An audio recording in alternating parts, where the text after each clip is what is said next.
जय गुरुदेव। जिंदगी जी ले रहा चैनल में आप सबका स्वागत है। आज मैं एक छोटी सी और बहुत ही सोचने पर विवश करने वाली कहानी लेकर आई हूँ। कहानी का ये है शीर्षक, समझ लीजिए, सच्चाई और ईमानदारी आपको कहाँ तक ले जा सकती है। तो आइए हम कहानी के माध्यम से मैं आपको बताती हूँ। एक राजा था, उसका एक ही लड़का था। राजा बहुत ही प्रतापी था। जब उसका लड़का विवाह योग्य हुआ और राजकुमार जब विवाह के लायक हुआ तो राजा ने उसका स्वयंवर करा। तो जो राजकुमार जो था बहुत ही बुद्धिमान और चतुर था। उसने कहा कि पिताजी मेरा स्वयंवर कीजिए। नगर के बड़े बड़े सेठ, साहूकारों, मंत्रियों, शंत्रियों, पुजारियों सबकी पुत्रियां लाइन में लग गई शादी के लिए राजकुमार से। भला राजा के लड़के से शादी होना कितने सौभाग्य की बात है। महारानी पूरे पूरे प्रजा की पे शासन करने वाली, जब राजा लड़का बनेगा तो जिससे उस लड़की की शादी होगी तो वो तो महारानी ही बनेगी ना, महाराज की पत्नी महारानी।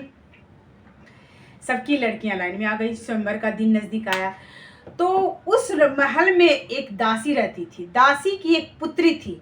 वो मन ही मन राजकुमार से बहुत ही प्यार करती थी। तो उसने अपनी माँ से बताया कि माँ, मैं भी उस स्वयंवर में जाऊंगी। दासी ने कहा, बेटी मत जाओ, वो राजकुमार है, राजा का लड़का और हम दासी हैं। फिर भी राजकुमारी वो दासी नहीं मानी, दासी की पुत्री नहीं मानी। वो भीड़ में देखने के बहाने खड़ी हो गई। राजकुमार आया, उसने अपनी मुट्ठी में एक मुट्ठी बीज लेकर आया, बंद कर रखी थी। उसने कहा, जो मुझसे शादी करने के लिए आई है सब यहाँ पे लाइन में आ जाइए। उत्सुकतावश दासी ने लाख मना किया अपनी पुत्री को, फिर भी वो दासी की पुत्री वो भी जाकर खड़ी हो गई। वो स्वयंवर ही था, किसी ने कुछ नहीं कहा, सबने एक एक बीज लिया, पर दासी की पुत्री का सबने उपहास किया। फिर भी दासी की पुत्री ने कुछ नहीं बोला, उसने भी एक बीज ले लिया। राजा के लड़के ने, युवराज ने कहा कि 6 महीने के बाद मुझे ये बीज पुष्प के साथ चाहिए। 6 महीने का समय बीत गया।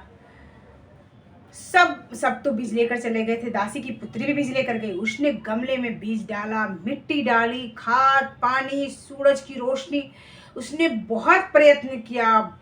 हर सुबह शाम उस गमले को देखती थी कि आज इसमें से पौधा निकलेगा, आज इसमें से निकलेगा।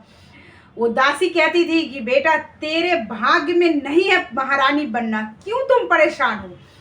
तुम एक दासी की पुत्री हो और दासी की पुत्री की शादी सदा दासों से होती है, गुलामों से होती है। तुम महारानी बनने के सपने छोड़ दो। दासी की पुत्री ने कुछ भी नहीं कहा, वो तन मन से लगी रही उसकी सेवा में। वहां पर सबका जब बीज दिया गया था तो सबकी लिखा पढ़ी के साथ सबको बीज दिया गया था, किस किस ने बीज लिया। जब बीज का गमले वाला दिन आया, युवराज को देखने का दिन आया कि 6 महीने बीत गए, अब मैं देखूं किसका किसका पौधा बढ़ा। सारे जो आए हुए थे, महान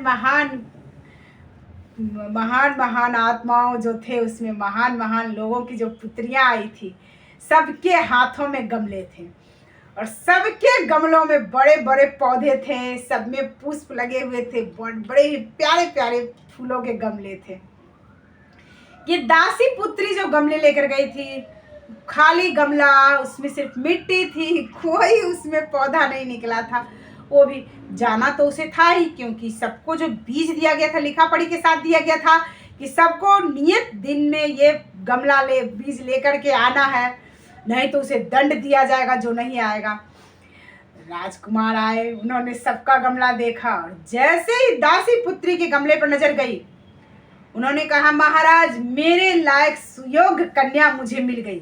सारी सभा प्रजा अवाक, ये दासी की पुत्री से युवराज की शादी हो, ये तो बहुत ही आश्चर्य की बात है।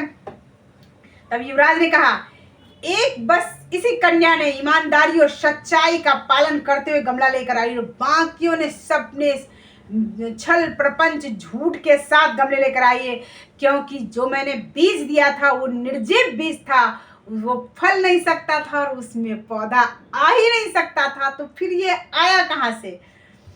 राजा ने कहा, बेटा, तुम्हारी बुद्धिमानी और समझदारी का मुझे पहले से ही तुम पर विश्वास था, और तुमने एक सच्ची और सत्य पर चलने वाली एक साहसिक लड़की को वरण किया है। तुम्हारा विवाह शहर से इसके साथ होगा। तो ये कहानी ये सिखाती है कि जो सच्चाई और अपनी ईमानदारी पर जो रहते हैं वो दासी से भी राजलक्ष्मी महारानी बन सकती है। इसीलिए कभी सच्चाई का रास्ता मत छोड़ना। कठिन होता है, कष्ट साध्य होता है, पर उसका अंत सदा सुखद होता है।